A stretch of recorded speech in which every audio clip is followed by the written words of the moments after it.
The Journey of Bollywood Dance from Then and to Now by Skylar Schneider. But first, my dance background. So I've always been interested in dance and music. From ages 2 to 15, I took dance classes, and in my later years, I actually danced competitively with the dance forms in jazz, tap, lyrical, and hip hop. Although that was a long time ago, and now I'm a little rusty when it comes to choreographed dancing. I still enjoy the movements and expression and creativity that dance gives me and other people that watch it. So, the picture on the right is actually my sister and me in 2004. I decided to take Bollywood dance specifically because I wanted to try something new and just have a little freshening of my coursework.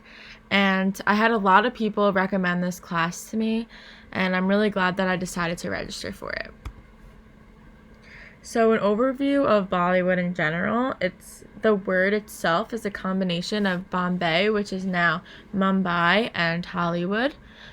It's the largest film industry in India and in the world, and currently Bollywood is an international sensation found in countries such as Canada, Europe, and the US.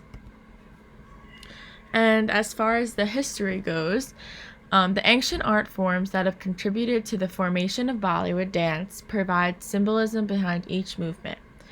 And the two most common forms featured are Kathak and Bharatanatyam. Excuse me for my pronunciation, but this is a style of classical Indian dance that has been part of Indian culture for centuries. The Natya Shastra is a Sanskrit Hindu text that outlines all of the protocol and information pertaining to Indian art forms. It explains the expectations of performance arts, including the techniques of each body movement, and each movement expresses a different idea or emotion.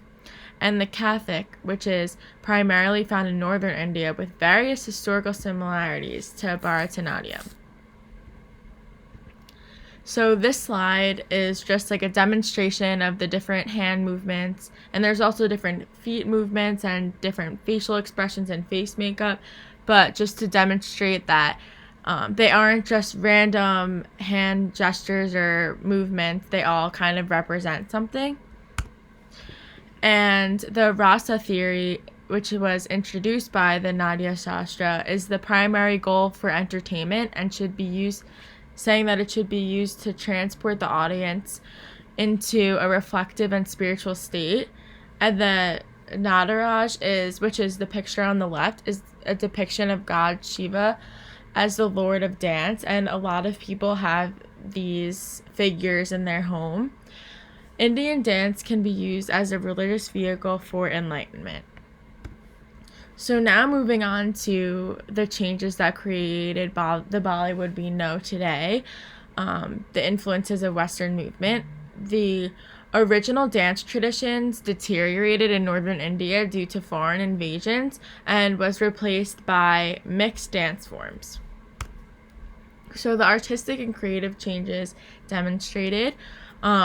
Disco became very popular across the world and started to filter into Bollywood dance. As you could see in the picture in the top, this is a photo from the 1970s of people doing the disco dances and wearing the popular clothes that people wore in the 1970s. And then comparing to Bollywood dance now, you can kind of see similarities in the colors and the flashy and just unique costumes, and even their movements look similar. So Bollywood became then a fluid fusion of classical Indian techniques and Western movement. Choreographed dances today are based on hip-hop style dance moves and music, and like I said, dancers tend to wear colorful and flashy costumes. So, the introduction of Bollywood films. Bollywood dances created an entirely new industry of Bollywood films. The picture on the right is a collage of the different movies that have been created throughout the years. And they have been in production since the early 20th century.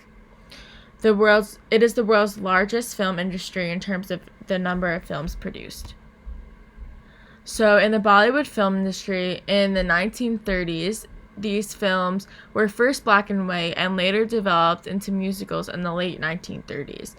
The first Indian color film was actually released in 1937, which marked the golden age of Indian cinema, which was a very important movement in this time.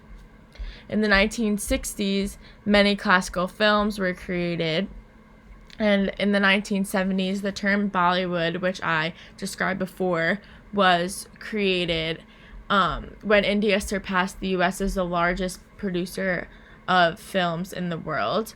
And then moving on to the 2000s, since around the year 2000, Bollywood has been the producer of the highest number of films per year, averaging over 1,000 films per year. So Bollywood dance has become the modern form of Indian classical dance. It is a unifying dance genre that has made its mark around the world. And these are my sources. Thank you very much for listening.